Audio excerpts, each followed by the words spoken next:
லேசா மருந்து சாப்பிடலாமா? மருந்தா? நான் சொன்ன மருந்து இதான். தயவு பண்ணி என் பொண்டாட்டி கிட்ட சொல்லிடாதீங்க. அவளுக்கு தெரியாது. கல்யாணமாகி 25 வருஷமா அவளுக்கு தெரியாம தான் இதை குடிச்சுக்கிட்டு இருக்கேன். 25 வருஷமா சாப்பிடுறேன்னு சொல்றீங்க. ஃபுல் பாட்டில் அப்படியே இருக்கு. மிஸ்டர் விஸ்வநாதன், எல்லாரும் சிப் பண்ணி சாப்பிட்டதா கேள்விப்பட்டிருக்கேன். நீங்க என்ன நக்கி நக்கி சாப்பிடுறீங்களா? ஐயோ இல்லீங்க, நான் தினம் தினம் இதே மாதிரி ஒரு ஃபுல் பாட்டில் சாப்பிடுறது வழக்கம். இந்தாங்க அடிங்க. இதெல்லாம் பழக்கம் இல்லீங்களே. பழகிட்ட எல்லாம் பண்ணிட்டு இருக்க கப்புனாடி. என் பொண்ணுங்களுக்கு கல்யாணம் நிச்சயம் ஆயிடுச்சு.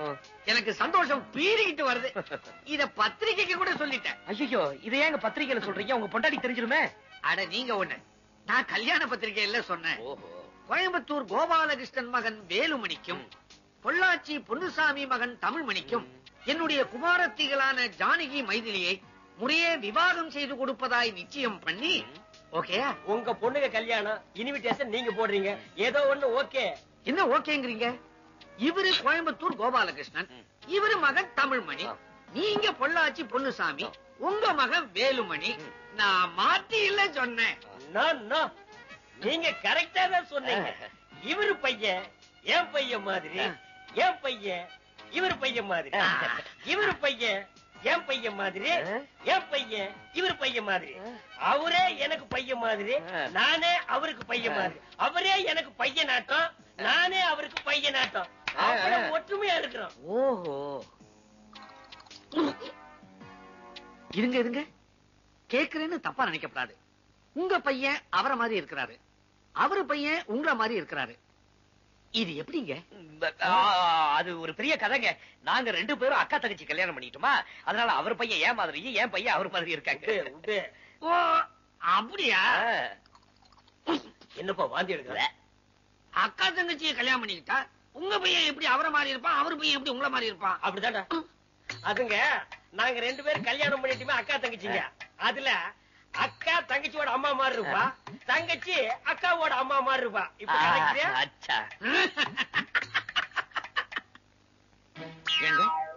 2 பேரும் அக்கா தங்கச்சிங்கிறீங்க, அக்காவுக்கு ஒரு அம்மா தங்கச்சிக்கு ஒரு அம்மாங்கிறீங்க. கணக்கு எங்கேயோ இடிக்கிற. என்னப்பா இருக்கு? ஏங்க இருக்கக்கூடாதா? அவங்க அப்பாவுக்கு 2 பொண்டாட்டி. இப்போ அது புரியுதா? தப்பு தப்பா புரியுது. ஏங்க இதுல ஒண்ணு கலப்படம் இல்லையே. நீ தானே கொடுத்த. நான் சொல்ல வந்த உனக்கு கல்யாணம் வேணாம்னு சொல்லு. இப்பவே போறோம், வேற மாப்பிள்ள பாத்துக்க. என்ன மன்னிச்சிருங்க, நான் எப்ப குடிச்சாலும் எனக்கு எல்லாமே 2 தெரியுது. குடிக்காமையே எங்களுக்கு எல்லாமே 2 தான். அது போட்ட விடுங்க. கல்யாணத்துக்கு உங்க சைடுல இருந்து யார் யார் வருவாங்க? யாரும் வர மாட்டாங்க. நாங்க வரதே சந்தேகம். ஏன் வர மாட்டீங்க? எங்க பசங்க வர வேண்டாமா? அவங்க தானே கல்யாணத்துக்கு முக்கியம். நாங்க எதுக்கு அனாவசியமா? அப்போ உங்க சைடுல இருந்து யாருமே வர மாட்டாங்களா? யாரும் வர மாட்டாங்க. நாங்க அனாதைங்க. சரி, நீங்க வர வேணாம், உங்க பையங்க சைடுலயாவது யாராவது வரலாம்ல? யாரு அவன் குறுமுட்டா இருக்கான்? நாங்களே அனாதைங்கன்னா எங்க பையங்களும் அனாதைங்க தானே? டே பிச்சு, என்னடா லாஜிக்கே எல்லாம் பேசுற? அப்போ பரம்பரை பரம்பரையா உங்க குடும்பமே அனாதைங்களா? என்னதான் அனாதைங்களா இருந்தாலும் சொத்து பத்தெல்லாம் பத்திரமா வச்சிருக்கீங்கல்ல? அதெல்லாம் செலவு கல்லு கடையில பத்திரமா போட்டு வச்சிருக்க. சும்மா இருப்பா, அவன் போதையில் இருக்கா. டேய் விஸ்வநாதா, நான் யாருன்னு உனக்கு தெரியுமாடா? ஏன் தெரியாது? Mill owner Ponnusamy. மில்லா? எனக்கு தெரிஞ்சதெல்லாம் பில்லு தான்டா. என்ன பில்லு இல்லுங்கிறாரு? டேய் விச்சு, ஸ்ட்ரைட் டு ஸ்ட்ரைட் சொல்றேன் கேட்டுக்கடா. நான் சர்வர்டா. சர்வரா? வேற ஒண்ணும் இல்லைங்க. எவ்வளவுதான் வசதி இருந்தாலும் சமுதாயத்துக்கு சர்வ் பண்ணி அததான் சர்வர்னு அடக்கமா சொல்றாரு. நான் சர்வருங்கிறத சொல்லி சமாளிச்சுட்டேன். நீ வாட்ச்மேன் ஆச்சே, அதை எப்படி சமாளிப்ப? சம்பந்தி, நான் சமாளிக்கிறேன். சமுதாயத்துல ஆங்காங்கே நடக்கிற அநியாயத்தையும் அக்கிரமத்தையும் ஓரமா நின்னுகிட்டு வாட்ச் பண்ணிக்கிட்டு இருக்கிறதுனால இவரு வாட்ச்மேன். இது லாஜிக். கொன்னுட்டீங்க, கை கொடுக்க. எனக்கு ஒரு சம்பந்தி சர்வர், இன்னொரு சம்பந்தி வாட்ச்மேன். யாருக்கு இப்படி அமையும்? பிச்சைக்காரனுக்கு தான் அமையும். ஹிந்தி சம்பந்தி என்ன? நீங்க இந்தியில பெரிய பண்டிட்டாச்சே. அச்சாடா, என்ன பத்தி இந்தியில ஒரு கவிதை சொல்லுங்களேன் பாப்போம். உனக்கு ஹிந்தி தெரியுமாடா? சுத்தமா தெரியாது. அப்ப சொல்றேன் கேட்டுக்கடா. ஏக் விஸ்வநாதன், தோ விஸ்வநாதன், एक दो विश्वनाथन, वाह वाह, 3 विश्वनाथन, 4 विश्वनाथन, 1 2 3 4 विश्वनाथन, MS विश्वनाथन। वाह वाह, கவிதை பிரமாதமா இருக்குது. இதுக்கு என்ன அர்த்தம்? திருவிளையாடல் படம் பாத்திருக்கீங்களா? அதுல கேபி சுந்தரமால் முருகனை 1 2 3 புகழ்ந்து பாடுறாங்கல்ல, அது மாதிரி விஸ்வநாதன் உங்களை இந்தியில புகழ்ந்து பாடுறாரு. பாருங்க, இந்தி பண்ணிட்டு அவரு பங்குக்கு என்ன பத்தி ஒரு கவிதை சொல்லிட்டாரு. நீங்க பாட்டு வாஞ்சாரு, உங்க பங்குக்கு என்ன பத்தி ஒரு பாட்டு பாடி.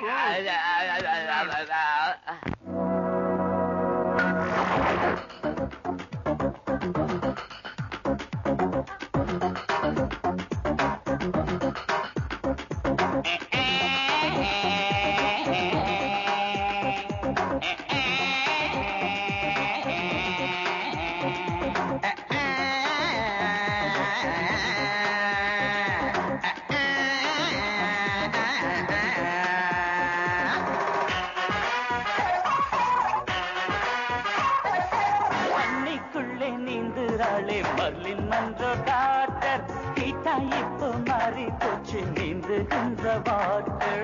ஜல்தி ஜல்தி ஆவோ லடுக்கி லடுக்கி போகாதே பேபி என் மனச குளுக்கி. தண்ணிக்குள்ளே நீந்துறாளே மர்லின் மன்றோ டாக்டர் கீட்டா இப்போ மாறி போச்சு நீந்துகின்ற வாட்டர். ஜல்தி ஜல்தி ஆவோ லடுக்கி லடுக்கி போகாதே பேபி என் மனச குளுக்கி.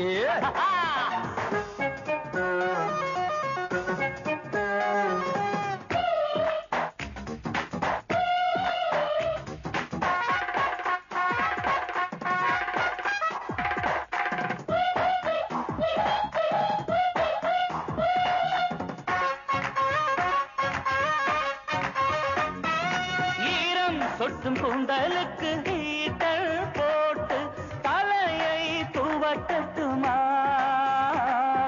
டர்க்கி டவல் போலே நானும் இடுப்பின் மேலே கொஞ்சம் இருக்கட்டுமா? பௌர்ணமிக்கு பவுடர் எதுக்கு, தாமரைக்கு ட்ரெஸ் எதுக்கு? மச்சம் காட்டும் பச்சை கிளி மிச்சம் காட்டக்கூடாதா? மன்மதனோட சாலையில நான் குதிரை ஓட்ட கூடாதா? தண்ணிக்குள்ளே நீந்துறாளே மர்லின் மன்றோ டாக்டர் ஹீட்டா இப்ப மாறி போச்சு நீந்துகின்ற வாட்டர். ஜல்தி ஜல்தி ஆவோ லடுக்கி லடுக்கி போகாதே பேபி என் மனச குளுக்கி.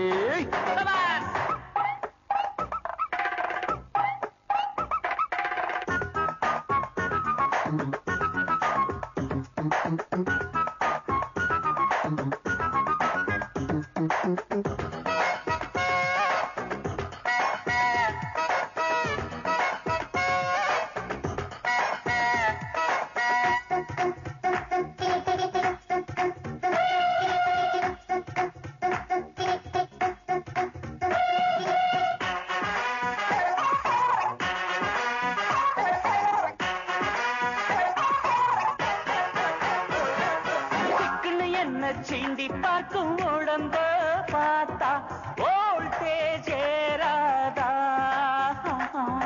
பக்குன்னு கொஞ்சம் பத்தி கொள்ளும் வாலிப மனச ஹார்டேஜ் கேட்டாதா? அத்தனைக்கும் முத்தம் கொடுக்கும் ஆசை உண்டு நெஞ்சு வரைக்கும். பார்த்தா தக்காளி அணைச்சி பார்த்தா ரஸ்தாளி, கண்ணில் பார்த்தா ரங்கோலி கையில் எடுத்தா பூவாளி. கண்ணிக்குள்ளே நீந்துறாளே மர்லின் மன்றோ டாக்டர் ஹீட்டா இப்போ மாறி போச்சு நீந்துகின்ற வாட்டர். ஜல்தி ஜல்தி ஆவோ லடுக்கி லடுக்கி போகாதே பேபி என் மனச குளுக்கி. தண்ணிக்குள்ளே நீந்துறாளே மர்லின் மன்றோ டாக்டர் ஹீட்டா இப்ப மாறி போச்சு நீந்துகின்ற வாட்டர். ஜல்தி ஜல்தி ஆவோ லடுக்கி லடுக்கி போகாதே பேபி என் மனச குளுக்கி.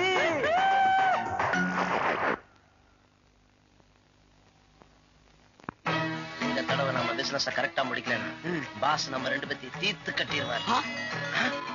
டியூப் வச்சுக்கிறியா? போலீஸ் ஒட்டியில சரக்கு இருக்கு. போலீஸ் ஏதாவது கேள்வி கேட்டா நம்ம அசமா மாட்டிக்குவோம். அதனால பெட்டி அந்த காருக்குள்ள போட்டு அவங்க போன பிறகு எடுத்துக்குவோம்.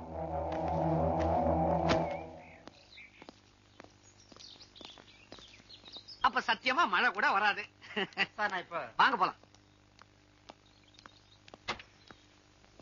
அங்க 2 மஞ்ச மக்கள் நிக்கிறானுங்க. அவனுக்கிட்ட இருந்தாலும் இருக்கும், கேட்கலாம் வா.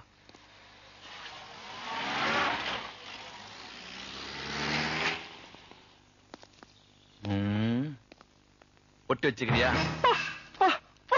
பொட்டி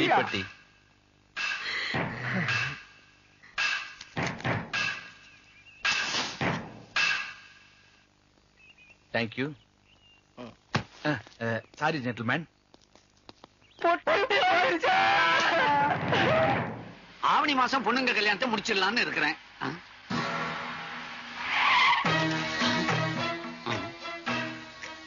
கோழியூர் கோவிந்தனோட ஓதச்சுவடியாச்சே இங்க எப்படி வந்துச்சு?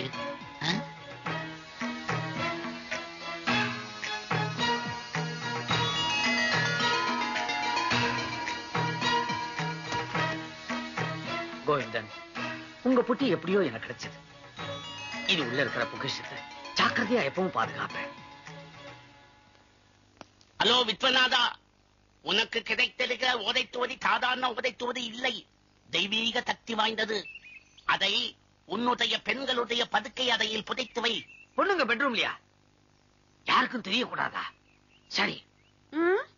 என்ன புதைக்கிறங்க இதுக்குன்னு பேசிட்டு இருக்கீங்க? ஒண்ணு இல்ல, நம்ம பட்டிவரம்பட்டி சட்டநாதன் கிட்ட போன்ல பேசிக்கிட்டு இருந்தேன். என்னவா? கோழியூர் கோவிந்தனுடைய ஓலைச்சுவடி பட்டி நம்ம கிட்ட இருக்குது இல்ல, அத பொண்ணுங்களுடைய பெட்ரூம்ல புதைக்க சொன்னாரு. என்னங்க வளர்றீங்க? வளராத நீ. பொண்ணுங்க பெட்ரூம பூஜை ரூமா மாத்த சொன்னாரு, பூஜை ரூமா பெட்ரூமா மாத்த சொன்னாரு. உடனே மாப்பிள்ளைங்க வந்தாங்களா இல்லையா? அதே போல ஓலைச்சுவடி பட்டிய பொண்ணுங்க பெட்ரூம்ல புதைச்சு வச்சா என்னென்னவோ நல்லதெல்லாம் நடக்குமா? ஆமா. இப்ப மேஸ்திரி முனுசாமிய வர சொல்லி இருக்கிறேன். அவனை வச்சுக்கிட்டு பொண்ணுங்க பெட்ரூம்ல இருக்கிற ஸ்வஸ்தி கல்லை எடுத்துட்டு அதுல ஓலைச்சுவடி பொட்டிய புதைச்சு மேல கல்ல போட்டு மூட சொல்லு. அது சரி, பொட்டி எங்க இருக்கு? அத பொண்ணுங்க பெட்ரூம்ல தான் வச்சிருக்கிறேன். நல்லா ஞாபகம் வச்சுக்க, பச்சை கலர் பொட்டி. பச்சை கலர். அண்ணே, முட்டைங்க வந்துட்டாங்க. ஒரு நிமிஷம் கூட வேஸ்ட் பண்ண கூடாது. பொட்டி எடுத்துட்டு கிளம்பிடணும். ஆமாப்பா, விட்டு அவங்க அடிச்சுட்டு போயிடுவானுங்க. உங்களை நினைச்சுதானே பயந்துட்டேன். ஏன்பா? எங்க தண்ணிய போட்டுக்கிட்டு படுக்க அறையில இருக்கிற ஸ்வஸ்திகளுக்கு அடியில தான் பொட்டி இருக்கு, முடிஞ்சா முட்டைங்க எடுத்துட்டு போங்கடான்னு சவால் எடுப்பீங்களோன்னு நினைச்சேன். நானும் சவால் விட்டுருப்பேன். ஆனா அந்த பச்சை பொட்டி கூட தானே நம்ம வாழ்க்கையை அடங்கி இருக்கேன். ஆமா.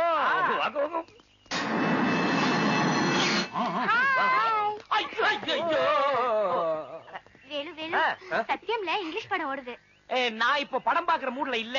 ஆமா, நாங்க ஒரு முக்கியமான இடம் பாக்குற மூட்ல இருக்கோம். அவங்க சொன்ன ஸ்வஸ்திகள் இதுதான். குழப்பாத, இந்த ஸ்வஸ்திகளை தான் அவங்க சொன்னாங்க. எங்களை விட உங்களுக்கு என்ன முக்கியம்? எனக்கு தலைவலிக்குது, காபி சாப்பிடணும். எனக்கு இடுப்பு வலிக்குது, ஐஸ்கிரீம் சாப்பிடணும். அவ்வளவுதானே, அதுவும் அரேஞ்ச் பண்றேன். உங்க வீட்டுல என்ன பார் வச்சிருக்கீங்க? அண்ணே,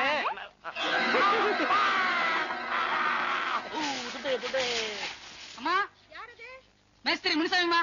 வா வா.